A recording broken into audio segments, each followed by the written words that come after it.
دھیرے دھیرے پہلی فلوٹ اور میوزک کے ذریعے شیطان نے ان مردوں اور عورتوں کے بیچ پارٹی کو آہستہ آہستہ انہیں اکٹھا کرنا، ڈانس کرنا اور وقت کے ساتھ ساتھ زنا کرنے میں بدل دیا۔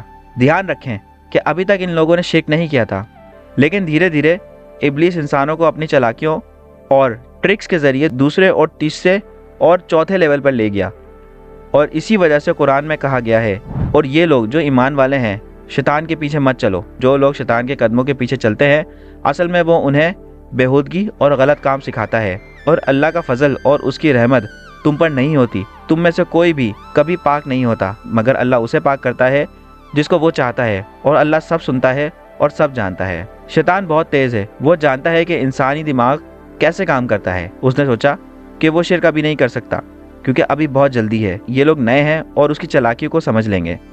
تو اس نے فیصلہ کیا کہ وہ ایسی چیزیں ان کے سامنے لائے گا جو انہیں ہلا کے رکھ دیں، انہیں اس بات سے دور کر دیں کہ کیوں انہیں زمین پر بھیجا گیا تھا۔ تو اس نے میوزک اور زنا کو سب سے پہلے ان کے سامنے رکھا۔